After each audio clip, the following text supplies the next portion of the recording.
علی اللہ ربہم یتوکلون، صرف اور صرف اپنے رب کے اوپر بھروسہ کرتے ہیں. توکل کس کے اوپر ہے؟ رب کے اوپر. اعتماد کس کے اوپر؟ اللہ تبارک و تعالیٰ کے اوپر. یہاں میرے بھائیوں توکل کی کچھ وضاحت کرنا چاہوں گا. توکل کے بارے میں لوگوں کو کچھ غلط فہمیاں ہیں. ایک گروہ وہ ہے جس کا سارا بھروسہ اسباب کے اوپر ہوتا ہے، اللہ کے اوپر اس کی نگاہ نہیں ہوتی. کاروبار کرنے کے لیے گیا تو اس کو بھروسہ ہے کہ میں بہت ذہین ہوں، میں بہت چلاک ہوں، پیسے میری جیب میں ہیں، دکان میری اچھی جگہ پہ ہے، کاروبار چلے گا. اللہ کی طرف اس کی نگاہ ہی نہیں جاتی، اللہ سے مدد ہی نہیں مانگتا. اس کا مکمل یقین، اس کا مکمل بھروسہ، اس کا مکمل اعتماد کس کے اوپر ہے؟ اسباب کے اوپر. یہ بھی غلط. اور وہ بھی غلط جو اسباب کو اختیار نہیں کرتے.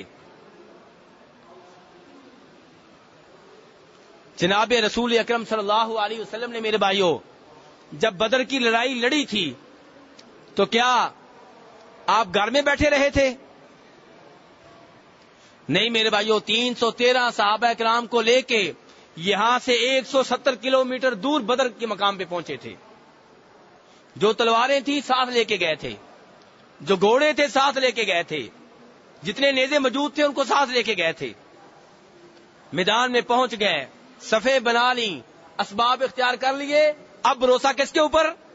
اللہ کے اوپر. اب تلواروں کے اوپر نہیں، گھوڑوں کے اوپر نہیں. جو ساتھ لڑنے کے لیے دوست گئے ہیں، صحابہ گئے، ان کے اوپر بھروسہ نہیں. آخری بھروسہ رب العالمین کے اوپر. یہ ہے توکل میرے بھائیوں کہ اسباب اختیار کریں لیکن بھروسہ آپ کا کس کے اوپر ہے؟ اللہ تبارک و تعالیٰ کے اوپر. جب آپ نے اسباب اختیار کر لیے پھر آپ نے اس کے بعد ہاتھ پھیلا دیے. ہاتھ پھیلا دیے، دعائیں شروع کر دیں.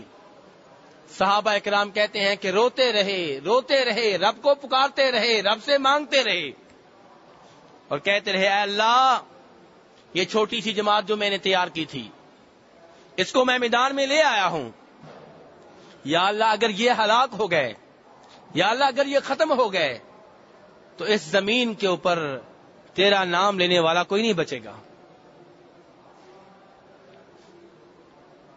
اس کے بعد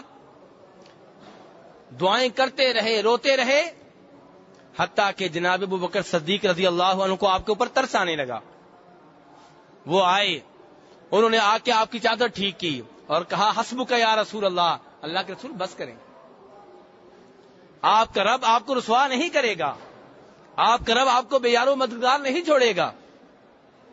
تو کہنے کا مطلب یہ ہے کہ میرے بھائیوں دیکھیے، اللہ کے رسول صلی اللہ علیہ وسلم نے اسباب بھی اختیار کیے اور لیکن آخری بھروسہ کس کے اوپر تھا؟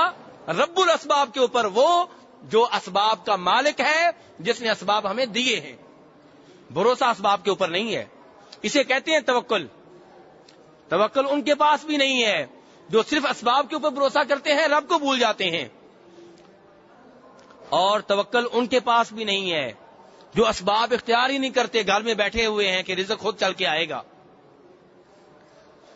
اسی لیے اللہ کے رسول کیا فرماتے ہیں صلی اللہ علیہ وسلم کہ اگر تم اللہ پہ ویسے بھروسہ کرو جیسے بھروسہ کرنے کا حق ہے تو اللہ تم کو ویسے ہی رزق دے جیسے پرندوں کو دیتا ہے. فرمایا صبح جب گھونسلوں سے نکلتے ہیں کیا ان کا کسی سے معاہدہ ہوتا ہے کہ آج مزدوری وہاں پہ کرنی ہے؟ کیا کسی ٹھیکیدار سے ان کا تعلق ہوتا ہے؟ کیا کسی کمپنی سے ان کا معاہدہ ہوتا ہے؟ کیا کسی حکومت کی طرف سے انہیں ملازمت ملی ہوتی ہے؟ نہیں میرے بھائیوں، نکلتے ہیں کوئی پتہ نہیں کہاں سے رزق ملے گا. اللہ کے بھروسے پہ نکلتے ہیں. صبح نکلتے ہیں تو خالی پیٹ ہوتے ہیں، جب شام کو واپس آتے ہیں پیٹ بھرا ہوتا ہے.